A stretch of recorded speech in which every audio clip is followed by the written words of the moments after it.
Welcome to my channel. Please like, comment, and subscribe. In this video, we are going to talk about LHWCA or Longshore and Harbor Workers Compensation Act. While seamen are protected by the Jones Act and given the right to sue employers who are negligent in the cause of an injury, there are other maritime workers who do not qualify as a seaman. These men and women can be injured on the job due to an employer's negligence and may need protection under the law for compensation and the right to sue. This is where the Longshore and Harbor Workers Compensation Act or LHWCA is important.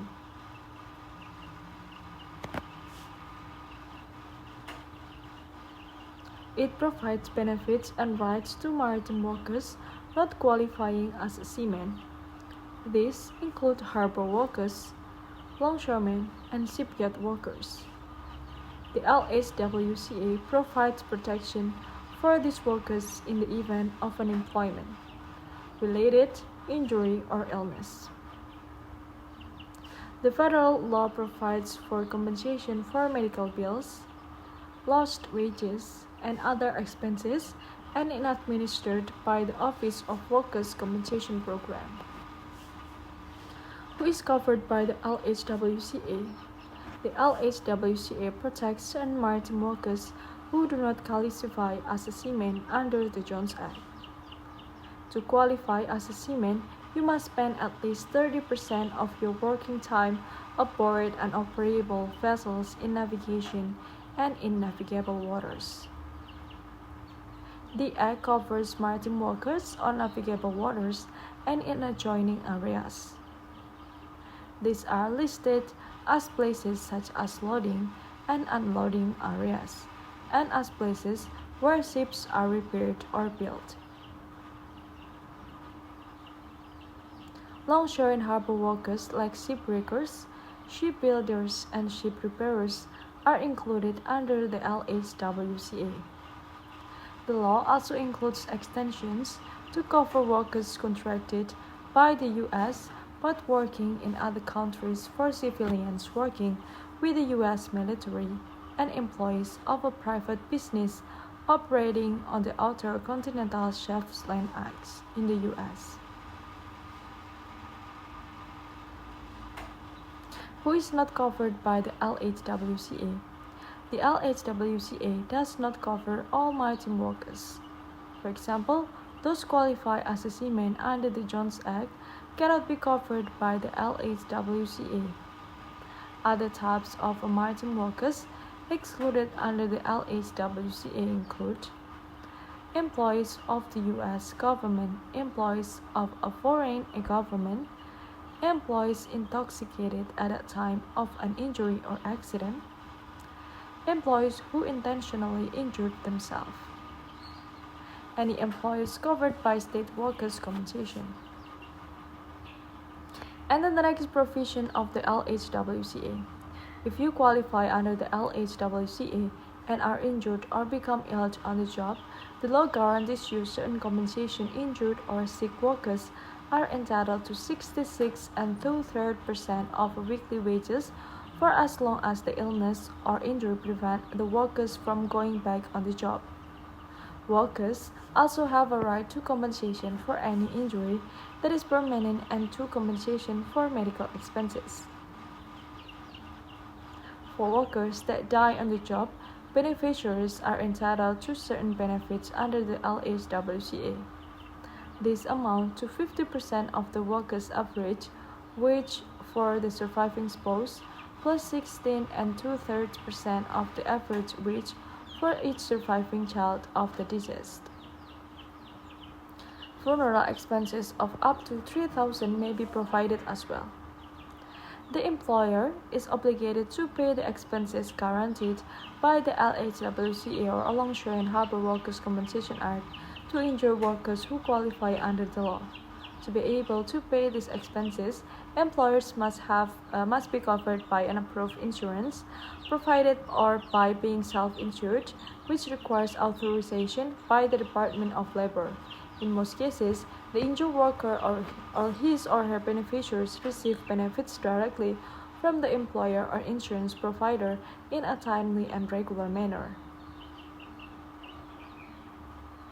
And then the next is extension of the LHWCA.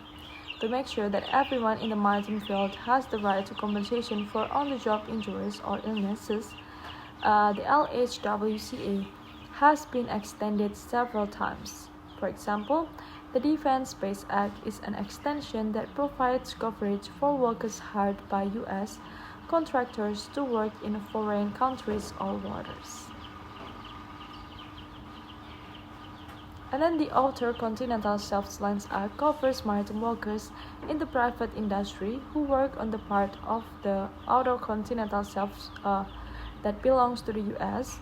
Finally, the Non-Appropriate Fund Instrumentalities Acts cover those civilian employees working for social clubs, recreational facilities, and military post exchange of the U.S. Armed Force. And then the statute of limitation for the LHWCA. If you qualify as a worker under the LHWCA and become ill or injured on the job, you do not have to forever to make your claim and get the compensation you deserve. The statute of limitation extends to 1 year beyond the time you discovered your injury or were diagnosed with an illness. If your employer is currently paying directly for your medical bills and lost wages, your statute of limitation begins when those payments stops. There are some other exceptions to this limitation. For instance, if your employer decides to stop paying your benefits, you have up to 3 years to file an LHWCA claims. If your employer takes more than a year to file an injury report form, your statute of limitation is waived. If you only realize that your work environment contributed to an illness or injury years after the fact, your statute of limitation can be extended. This may happen if you have a repetitive motion injury that worsens over time or if you become ill decades after exposure to asbestos on the job. The LHWCA claims and appeals. If you are injured at work or believe that your workplace has made you sick, you can file a claim under the LHWCA. The most important things to do first is to get a thorough accident report completed. You also need to get treated medically as soon as possible. If your employer, you, or anyone else involved disagrees with any part of the claim or compensation, you will need these pieces of evidence to ensure you get the benefits to which you are entitled. If there is a disagreement or conflict over benefits, your claims may go through an appeals process and a formal hearing with a judge. An appeal of the judge ruling goes before the Benefits Review Board and from there to a U.S. Circuit Court or even the Supreme Court. You should know that understand your rights under the LHWCA if you are a maritime worker who qualifies. If you are injured or become sick because of your maritime job, you are entitled to compensation. Trust in an experienced lawyer, someone who knows maritime laws to help you through the process and to ensure you get all that you deserve. I think that's all, guys, the explanation that I can share to you. Thank you so much for watching, and if you guys need information about maritime topics, you are in the right channel. Why is that so? Because in this channel we talk about it a lot, guys. And then if you guys want us to talk about or discuss about the information that you need about maritime topic, you can just drop your comment below in the comment section, and later when we have a chance we will talk about it. And then do the same thing if you have question, guys. You can also drop your question in the comment section, and later when we have a chance we will talk about it. And then don't forget to share this video to your friends, family, and your loved one. Maybe they need information about maritime topics, so when you share this video to them, it means you already helped them to get through their problems. I think yeah, that's all. Maybe your family, friends, or your loved one, they need information about the Jones Act, about LHWCA like this one, or about Death on the High Seas Act, about workers' compensation, about maintenance and cure, or even about maritime attorney in the region. So when you share this video to them, it means you already helped them to get through their problems. I think that's all, guys, the information that I can share to you. Thank you so much for watching, and I hope you can take advantage from the video that I have shared to you. I hope this will be useful for you guys. Don't forget to give like, comment, and subscribe. Bye bye. See you in another video, guys.